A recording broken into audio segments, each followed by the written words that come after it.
Okay, there we go. Hello, everybody.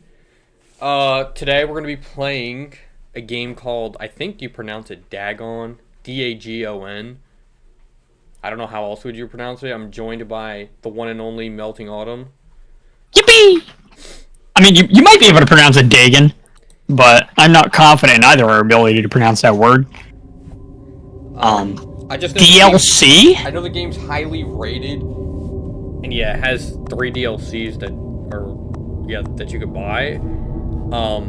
If I like this, I guess I'll do that, but If he hits 200 subs by the end of 2025, I'll play one of the DLCs that he does not play. FXAA?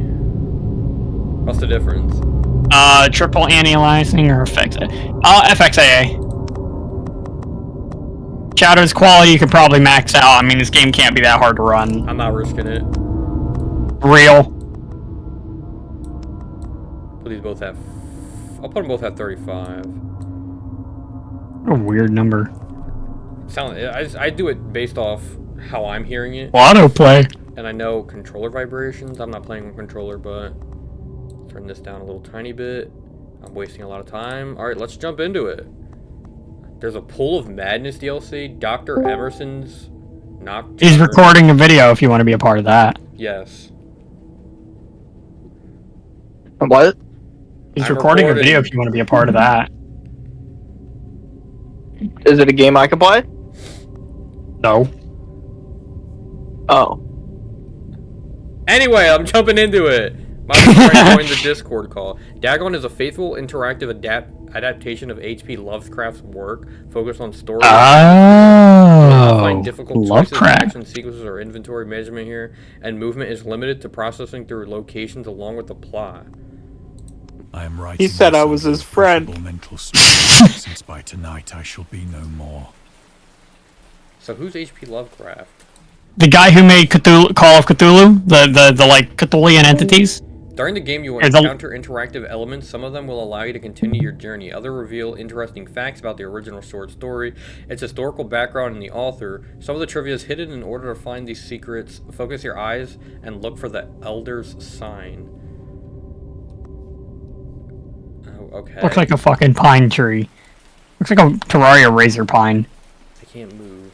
Penniless, and at the end of my supply of the drug which alone makes life endurable, I can bear the torture no longer, and shall cast myself from this garret window into the squalid street below. He's gonna throw himself out the window. So how old is this book? Well, let's just put it like this. Apparently it was socially acceptable for Lovecraftian's cat to have a particular name that is now considered a racial slur by every possible fucking standard. So, old. HP Lovecraft he was a guy of all time, that's for damn sure. Turning you down in Discord real quick. Alright, When you have read these hastily scrawled pages, you may guess, though never fully realize, why it is that I must have forgetfulness or death. Okay. Are you writing down? The most open and least frequented parts of the broad Pacific, that the packet of which I was supercargo fell a victim to the German sea raider.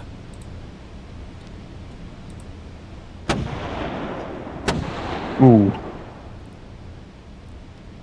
The Great War was then at its very beginning, and the ocean forces of the Hun had not completely sunk to their later degradation, so that our vessel was made a legitimate prize, whilst we of her crew were treated with all the fairness and consideration due us as naval prisoners. Weird. I can't move or anything. It's like a... Oh wait, that's the icon to save. It's like the a flag? Book.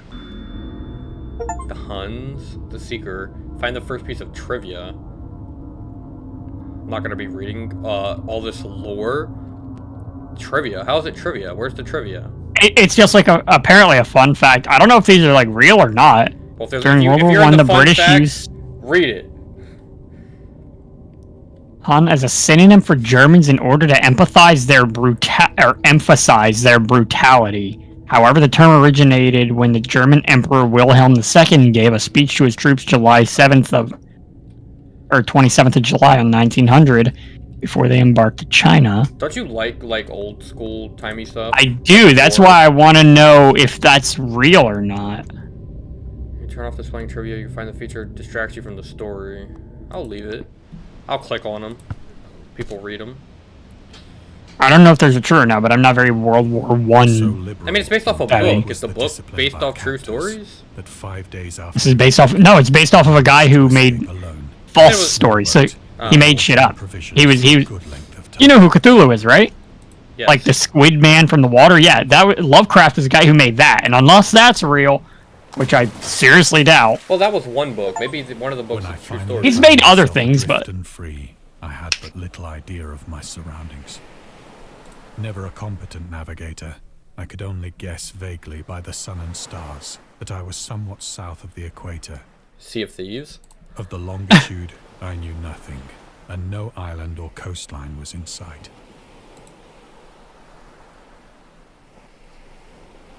I don't like that. There's just middle of the ocean and complete unknowing. The weather kept fair, and for uncounted days I drifted aimlessly beneath the scorching sun, waiting either for some passing ship or to be cast on the shores of some habitable land. It's like I'm going through a book right now, and I'm just like in 3D. It's like a 3D It's like an book. audio novel. Kind of like it. Never played anything like this. But neither ship nor land appeared, and I began to despair in my solitude Screen upon tearing. the heaving vastness of unbroken blue. Isn't that what that is, or is that just graphics? The change happened while I can't see anything.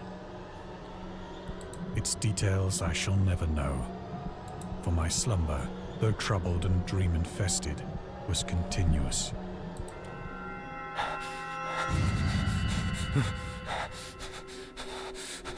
Weird. Speaking Oh. of Cthulhu. Oh, I can zoom. I forgot. Ew. Thumbnail. Just a When squid. at last I awoke, it was to discover myself half sucked into a slimy expanse of hellish black mire, which Just a extended about squid. me in monotonous undulations as far as I could see, and in which my boat lay grounded some distance away. Though one might well imagine that my first sensation would be of wonder at so prodigious and unexpected a transformation of scenery, I was in reality more horrified than astonished. For there was in the air, and in the rotting soil, a sinister quality which chilled me to the very core. The region was putrid with the carcasses of decaying fish, and of other, less describable things which I saw protruding from the nasty mud of the unending Is that a plain. nautilus? Perhaps I should not Yes. hope to convey in mere words the unutterable hideousness that can dwell in absolute silence and barren immensity. Ammonite. There was nothing within hearing, and nothing in sight, save a vast reach of black slime.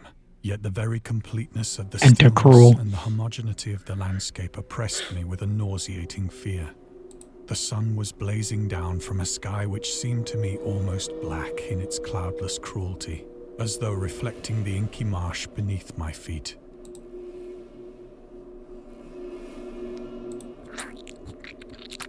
I don't like the noise. As I crawled into the stranded boat, Fish. I realized that only one theory could explain my position.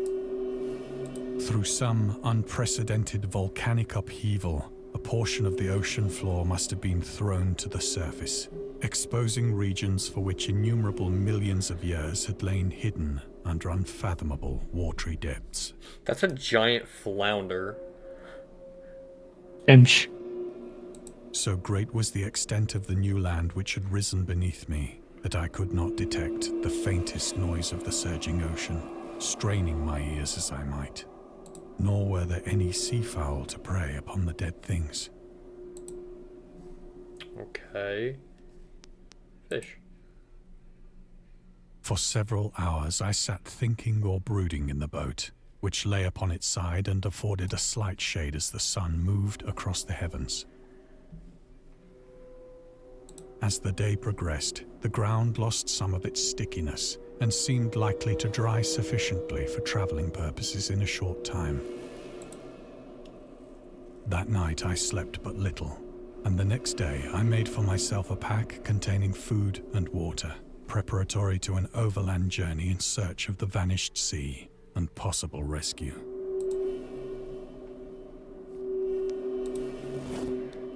On the third morning, I found the soil dry enough to walk upon with ease.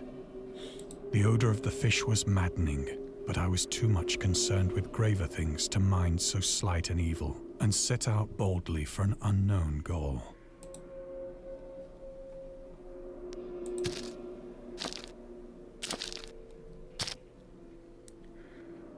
All day I forged steadily westward, guided by a faraway hummock which rose higher than any other elevation on the rolling desert.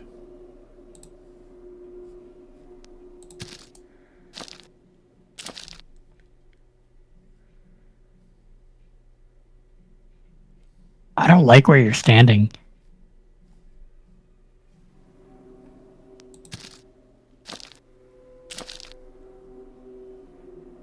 That night, I encamped, and on the following day still traveled toward the hummock, though that object seemed scarcely nearer than when I had first espied it.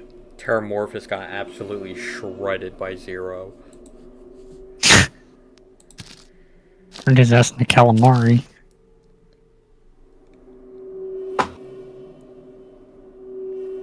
By the fourth evening, I attained the base of the mound, which turned out to be much higher than it had appeared from a distance. An intervening valley setting it out in sharper relief from the general surface.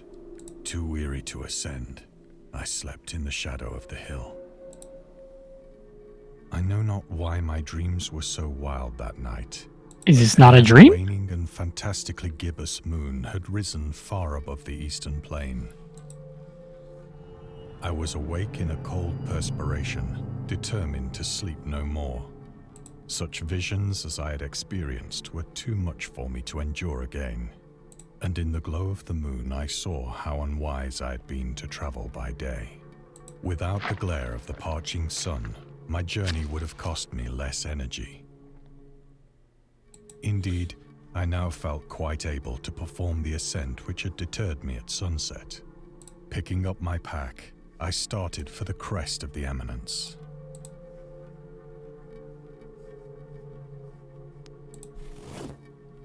I have said that the unbroken monotony of the rolling plain was a source of vague horror to me, but I think my horror was greater when I gained the summit of the mound and looked down the other side into an immeasurable pit or canyon, whose black recesses the moon had not yet soared high enough to illumine. I felt myself on the edge of the world, peering over the rim into a fathomless chaos of eternal night. Through my terror ran curious reminiscences of Paradise Lost, and of Satan's hideous climb through the unfashioned realms of darkness.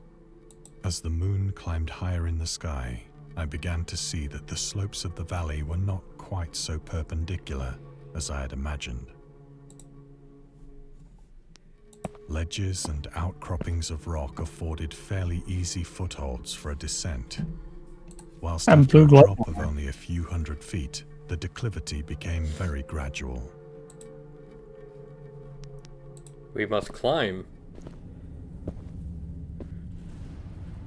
Urged on by an impulse which I cannot definitely analyze, I scrambled with difficulty down the rocks and stood on the gentler slope beneath, gazing into the Stygian deeps, where no light had yet penetrated.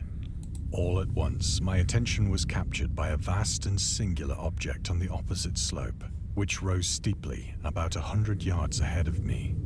An object that gleamed whitely in the newly bestowed rays of the ascending moon.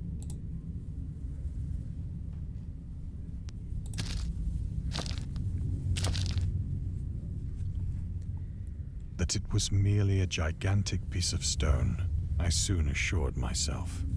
But I was conscious of a distinct impression that its contour and position were not altogether the work of nature. A closer scrutiny filled me with sensations I cannot express.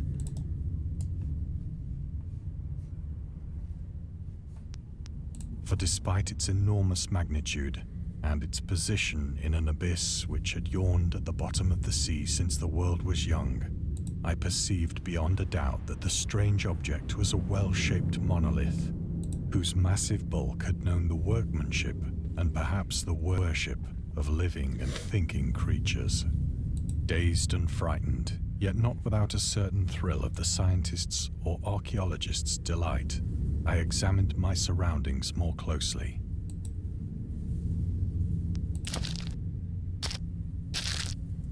Weird. We're in water? The moon, now near the zenith, shone weirdly and vividly above the towering steeps that hemmed in the chasm, and revealed the fact that a far-flung body of water flowed at the bottom, winding out of sight in both... Oh. I clicked on accident and it stopped talking. In both directions and almost lapping my feet as I stood on the slope. I like his voice better. The wavelets Fuck you. washed the base of the Cyclopean monolith. This is like a different type of horror. This is I know, but I this is like it. Lovecraftian horror. On whose surface... What do you think HP Lovecraft is? That's why it's called Lovecraftian. crude sculptures. But do you find it scary? It's definitely like, if it was No, but I real, like it. scary. It's considered to be horror, though. And I have a feeling that this is just building up to, like, the somewhat horror-ish parts of the game, if you know what I mean. A system of hieroglyphics unknown to me, and unlike anything I'd ever seen in books. Consisting for the most part of conventionalized aquatic symbols such as fishes, eels, octopi, crustaceans, mollusks, whales, and the like. Aquatic.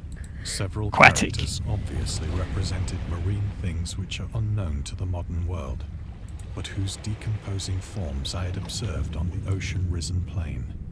We have a starfish, and an octopus, and a squid, You have and a star, lionfish, and two a sharks, shark, a tuna, and a seahorse, turtle, a sea a turtle, jellyfish, a crab, crab. Plankton, You don't click. Cthulhu, right in the middle. Of the ocean, Poseidon. Carving, however, that did most to hold me spellbound.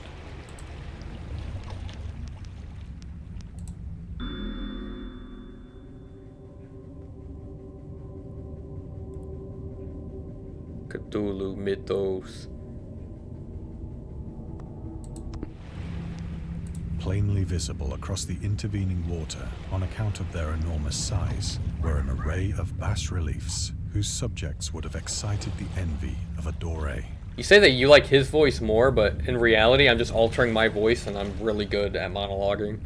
I think that these things were supposed to depict men, at least a certain sort of men, though the creatures were shown disporting like fishes in the waters of some marine grotto, or paying homage at some monolithic shrine which appeared to be under the waves as well.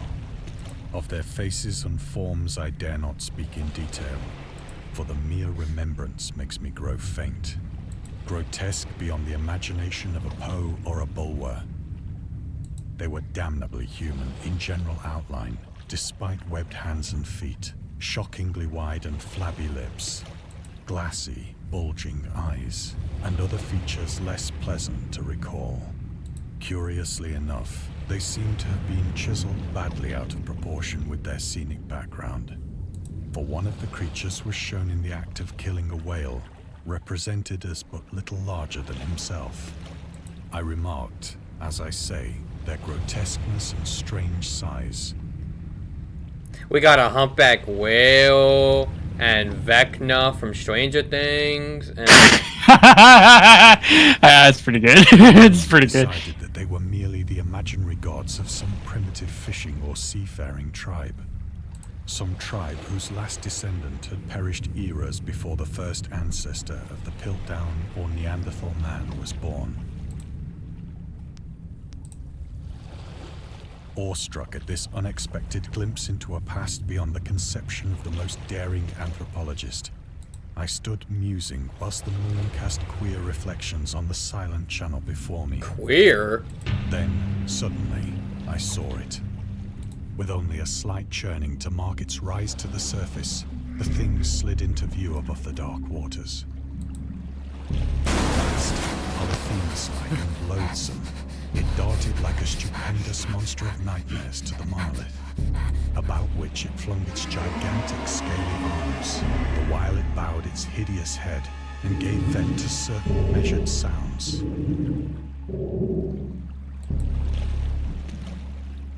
I think I went mad then.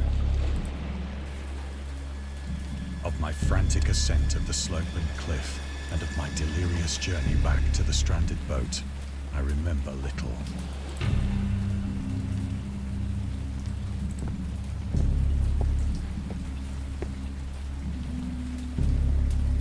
I believe I sang a great deal and laughed oddly when I was unable to sing.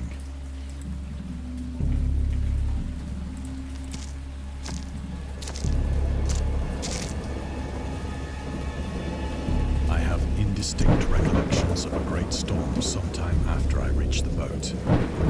At any rate, I know that I heard pearls of thunder and other tones which nature utters only in her wildest moods.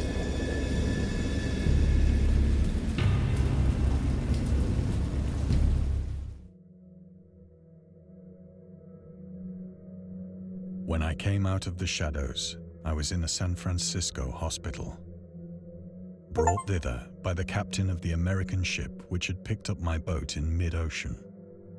In my delirium, I had said much, but found that my words had been given scant attention. Of any land upheaval in the Pacific, my rescuers knew nothing, nor did I deem it necessary to insist upon a thing which I knew they could not believe.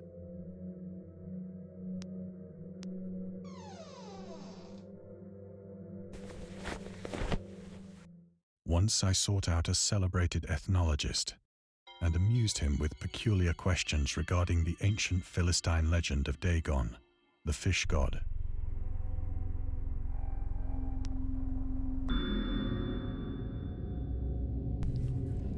Dagon. So that's how you say it, Dagon. Is that what I was saying before? I think I was saying Dagon. Yeah. Main deity of the Philistines? Philistines. Ancient god of fertility and crops. Rulers of Akkad and Mesopotamia. Mistakenly taken for a fish god due to the wrong interpretation of his name, as in Hebrew the word dag means fish. So these are real fucking fun facts. That's cool.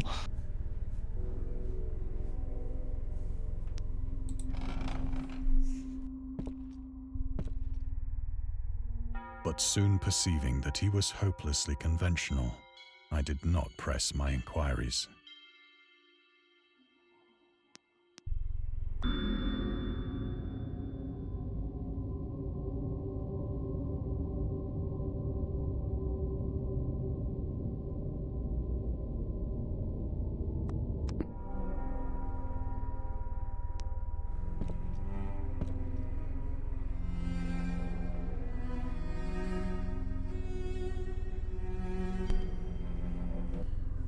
Where do I click? Oh, why'd I walk over here? Nothing over here.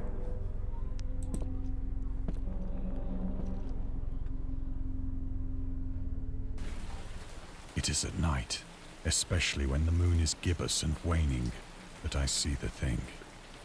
Gibbous and waning. I tried Waning morphine. gibbous. I tried morphine. Painkiller. The drug has given only transient surcease, and has drawn me into its clutches as a hopeless slave. So He's grown now addicted. I am to end it all. Oh fuck, I clicked again. Having written a full amount of the information for the contemptuous amusement of my fellow men.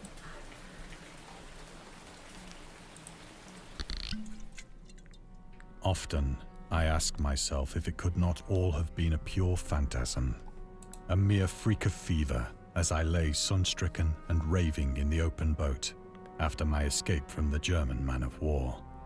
This I ask myself, but ever does there come before me a hideously vivid vision in reply. I cannot think of the deep sea without shuddering at the nameless things that may at this very moment be crawling and floundering on its slimy bed, worshipping their ancient stone idols and carving their own detestable likenesses on submarine obelisks of water-soaked granite. I dream of a day when they may rise above the billows to drag down into their reeking talons the remnants of puny, war-exhausted mankind. Of a day when the land shall sink and the dark ocean shall ascend amidst universal pandemonium.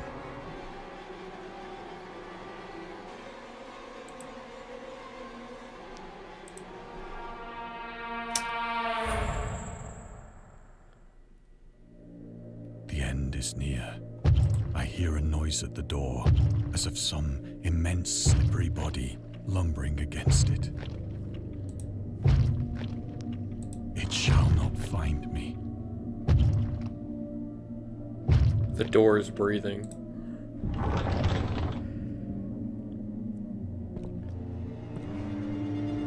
God, that hand!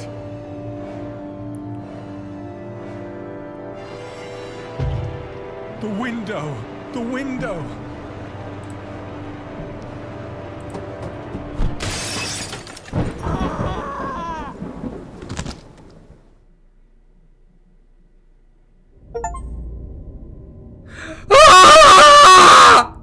I hope you enjoyed immersing yourself in our little pool of cosmic horror. We would appreciate it if you took a moment to rate Dagon. How was it said? Dagon, yeah. And check out our other games and DLCs. That was actually pretty cool. It wasn't as horror as, it could have been. But I mean, What that do you mean, definitely... bro? You didn't see the green hand? That's terrifying. Nah, my fault, you right. Bro's trying to be an edgelord. I'm not scared. No, I think it was actually pretty good. I'm not scared of giant fish, man. I'm not scared of them. I'm not scared of giant fish, And man. scary stories have been accompanying men for centuries. They have many faces and forms. But what is their purpose? Why do we enjoy being afraid so much? During our therapy, I'll try to...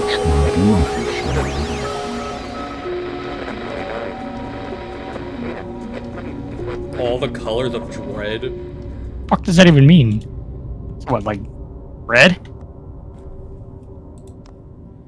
Oh, there's so much stuff I missed. There was That's that a lot. Wow, that's a lot. I got 4. There's how many? Jesus. 8. At least 8 on the one. Then you played the one that had the most. At least 25 to 30. At least, Jesus Let me Christ. see. So 8, 9, 10, 11, 20, 12, 28, wow. 32. 32 things I missed.